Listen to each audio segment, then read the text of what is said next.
So my next few stories about like what I do and all this stuff that everyone is doing. Like, so you don't really have to watch it if People you are asking don't me care like, about how do you it. hasten the process of getting into something? How do you speed it up? What's the best way to success? And like, how do you know what you want to do? How do you get into that and everything? And I feel like it's because people don't know the truth about where everything started. Like for so many people, for me myself as well. Then also, I hear some people like put down things that people are starting up, or put down what when people get into music or everything, like all these clothing brands and all the talent stuff. If you ask me, that's like it's actually a bad attitude because the road to success starts from failure, and it sounds like just something like all the things that are being started up right now, like 80% of them wouldn't exist in the next 3 years. But the thing is that these people will learn from it and find out what. So when you put them down and discourage them and discredit them, you that don't do anything, you're kind of killing someone's vibe for no reason. So then, how to start up something? Like how do you know what you want to get into, and how do you hasten up the process? You can't. You can't tell where you're gonna end up from where you start. You can only tell yourself where you want to start, and you can't be scared to start where you want to start. So I'm just gonna use myself as an example because I only know about myself. I can't tell you someone else's story. The first thing I actually wanted to do was 3D game design. It wasn't any like of what I do now, and that's where everything started. So I learned 3D design, or I started to learn, and I made some models for the game to put in it. And I figured out that you need to learn how to code to put everything together, and I wasn't ready to do that. I tried, but I think this was like in 2013 or something, or probably earlier, 2011, 2012, or 2013. And after realizing that I couldn't do 3D games, I decided to do a 2D game, and that was in 2014. So I did some research and found out what software to use that wouldn't require me to do any coding. And at the time, I didn't want to ask anyone for help because I thought no one could help me. So I decided to do all the game. I decided to do all the game graphics myself, from the logo to the starter page to everything. I decided to do it myself, and I needed a logo. I needed a company to put it on. Obviously, the company I was putting it under needed a logo, and I decided I wanted to make it myself, and that's what I did. I drew it out. It was called Trudge, and then I made the thing. So I made the first game and tried to put it out. Tried to tell my friends like, oh, like get this, and I'm not going to lie to you. It wasn't very successful because it was the first one, and it basically did nothing. So I made the second one. I made the second one in like 2015, and this one was more interesting. So I was like, okay, why don't I charge for it? There are games like this on the App Store. I'll just charge for it, make some money. I was quite ambitious, and with the low like reach, I couldn't advertise to many people. So I tried to advertise to my friends, I encouraged them to buy it, and that's when you start hearing all sorts of excuses like oh no way to pay for it, no space on my phone, and I can't blame them. They just didn't want to play the game. So the first thing I learned was that your friends are liars. They're not relying on your friends or on all of them to support you. Like, okay, some of my friends started supporting me from the start, and I really appreciate them, but not all of them would. Like, you'll be so surprised. That's the first lesson. All right, so this was the game, and it was very simple. Like, okay, well, this one wasn't as simple, but so I just wanted to show you like how it. So I did all the art for this one as well. So by this time, I had resources and a skill level in doing art, like for pixel art for games. But the thing is, it doesn't matter. Once you get those skills, you can transfer them. So I had like Photoshop and all that and Illustrator. So after failing, I then had to realize that I had failed and find out why I did fail, because something I was trying to market something of low interest to the people I know. This is not what they're interested in. They don't care about this. And I left it. I let it go. So that was a loss because you paid to put the game on the App Store, and I lost that. I let it go, and I let it pass. And I started. I think between these two games was when I made my first website. Content wasn't the first website I owned. I'd been into that before. I had this, and it's a blog. It's like a technology blog. And I posted quite regularly. I started with two other people, and then somewhere in there was where I posted my drawings that I did at the time. If you look here, this 2,209 visits is in the life of this website, which was 1 year and a bit more.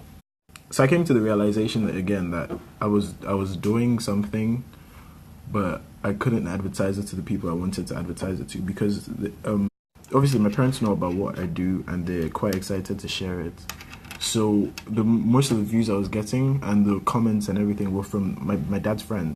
So it means that if I could have advertised it to the right people, it might have been successful. I don't know. Advantageous thing was that after creating all those games and all those art, I could create this logo and the layout and everything here, and it kind of looks quite sleek for a 2014 website I made when I was 14. That was me putting in a skill I learned into practice and something I actually didn't want to start up doing. So you see, the skills are transferable, and that's the next lesson I learned. So after that died, I think from then I skipped from drawing to graphic art, and you see right there is a drawing I had, and then this is the first album cover I ever did. I actually wish I could share everything in order because it shows progress. This is like me messing around. Like this is when I was discovering everything. And you can see that this is nothing. It's absolutely useless. It means nothing and it's rubbish, but I still put it out because you can't be scared to put your stuff out no matter what. That was another lesson. I realized that, well, I only realize now, but if you're scared to put your stuff out because you think it's bad, you will never progress and you will never attract a target market. You will never like attract a following base.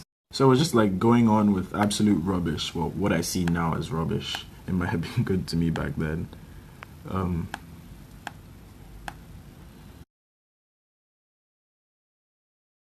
Another thing was about the connections I made. I wasn't afraid to reach out to people and say, oh, I want to do this for you, or I want to help you do this. And so when Isaac Umorin said he did graphics on Twitter someday, I reached out to him and I said, oh, I think I could do it. I didn't think I was good at the time, but I reached out still, and this is what I did. And it was never used, but I had the contact. That's what it meant. I knew him now. He had a large following base, and I knew him. I could talk to him. So I continued my thing because that was never used. I continued my thing, going about what I do, acquiring the skills and everything. And Isaac was posting a song another day, and I saw the album cover, and I thought it was really bad. I thought I could have done better now with the skills I had. I have the original of what it was before I touched it, but this is what I did at the end. And I felt this one was quite good. This was professional. And you know, he agreed with me. He thought it was cool as well, and I don't think it was used either.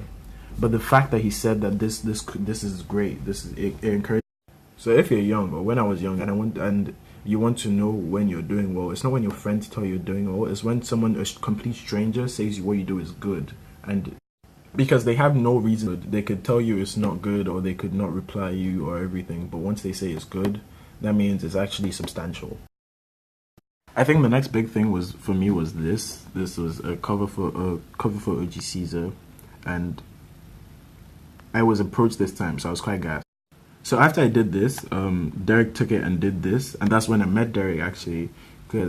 On my timeline before, it wasn't until this that I met him properly and had a conversation with him. All this, the next things I did was I worked on some clothing lines with some people, like doing graphics for them, because that's, I don't know. There was Giant Panda with Chike and Iola, I think that's his name, Iola Ayeni. So this is what I was trying to do for them. It never really came out, but it was good to work on some logos as well, and it just helped me with like the process of creating, like sketching and putting it out on like in graphic form. Yeah, that was like my introduction to brands, and then at the same time I was seeing stuff that Dimeji was putting out, because I think he was doing some t-shirts at the time with I remember this iconic one with a dustbin, like a heart being thrown into a dustbin, and I saw the graphics on that and I thought it was amazing.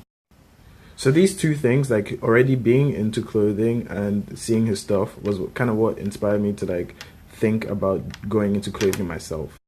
So the next thing was Apex Monkey, and I'm not going to talk about that too much because it wasn't really big in my life, but it's just like part of part of the idea that you don't know where you're going to end up and you don't know what you're going to end up doing. So don't just try to stick in one place. If an opportunity comes for something else, then you should probably take it. That was the main part of the journey. That was where all the hiccups were. I made a loss with Apex Monkey. I made so many losses, but I was still encouraged. Like, I was still inspired by myself. The idea is, if you can't inspire yourself and if you aren't doing any of this for yourself, you're going to be part of the people that don't exist in the next 3 years. If you're doing it for money, if you're doing it for clout, it's going to die. That's the truth. You can only succeed inspired by yourself, and your aim is to make yourself grow. So don't start something like a clothing line and put out rubbish because you want to sell and you want to make money and you want to advertise to your friends and everything and look big. That's stupid. Okay, the next thing to talk about is content and how it started. The original idea. The original idea was very simple. It was gonna be like a blog. It wasn't gonna look like a blog, but it had the same blog feel where I upload the stuff for people and it's just so to display their profile.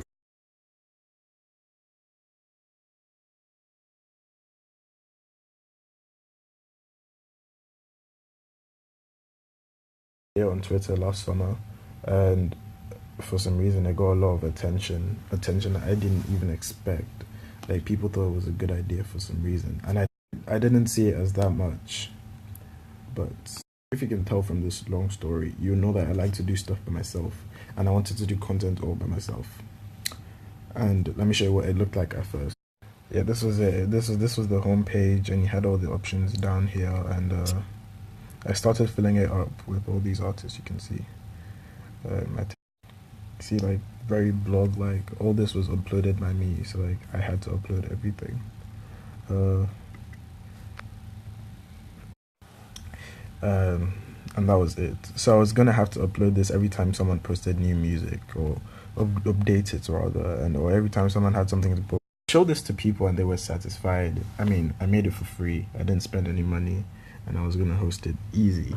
And people were satisfied, and I appreciate anyone that was satisfied with it. And I started pitching the idea to more important people, like, okay, Jimmy Abdul's and all these people you see on the timeline now. When 60 people signed up, it kind of dawned on me that this was not going to be sustainable, and I do school, and I won't be able to all the time. And it was only then I realized that I needed someone to actually build a website for me, like a proper website that I could manage with users, like users could sign up and everything. And I guess the last lesson I learned is that don't be afraid to pay for someone's services, because they probably know what they're doing and you get the best results from there. Also, don't be afraid to ask for help. You probably need it. You can't do everything by yourself. Like, you see, with all these things I've done, I still didn't have the experience needed. I mean, if someone's charging you for £40 for a logo, and you think that's like, no, it's a waste, like I don't need it, I'll do it by myself, you'll be shocked. Like the person does that for a living, and they could probably give you a Pengaf logo, and if what you need it for blows up in future, and you kind of have like this large business that's worth hundreds of pounds, let's say, you only spend £40 on the logo. So realize when you're giving money, when you're paying someone for their services, it's not like you're giving money away. You're making an investment in yourself and saying, okay, the idea I have is good enough for me to spend this amount of money. No matter what it is, it could be a brand, a clothing line, a startup. If you're spending money, it means that you're making an investment in yourself. So if you're unsure of yourself, obviously don't do it.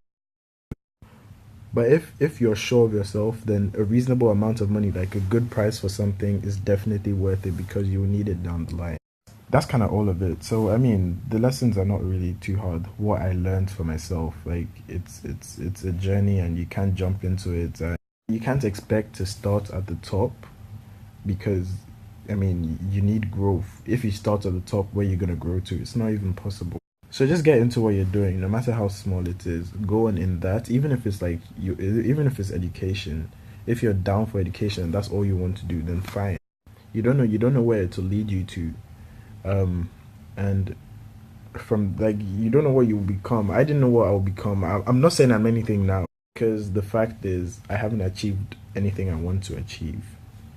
And like I'm saying, you don't know where you will end up. I don't know where I'll end up. But don't be afraid to start because people are saying, oh, it's not a good idea. Like, why would you want to do this? Like, look at it for yourself. Like, think about it. And don't be afraid to start. Do what you want to do. And realize your friends friends aren't your target market. Like if you make a bunch of clothes now, you try to sell it to your friends, they might buy it at the price you're selling it at, but they might not like it. So instead of working to create stuff your friends like, work on yourself, like your own craft, and then when it's good enough, it will attract its own target market. And that's all. And it's not like I'm ranting about anything. I'm just giving you like what happened to me, how it's gone for me, and if it helps you, that's great, and I'm really happy for you. If it was a waste of your time, I'm sorry, but you didn't have to get this far. The reason I'm doing it is because I feel like someone needs what I've said, and it's going to help someone to achieve something that they didn't think they'll be able to achieve, and that's important. Asking someone else. Thank you. So basically, guys, that's just the conclusion of Omimi's video. You guys should actually like take it to her, because if you don't, oh my god, you're actually losing so much. Because that thing is really helpful if you're not sure what you want to do. If you watch the video fully, he told you that you just stick to your books. Thanks for watching, you guys, and we hope to see you guys again in our next video.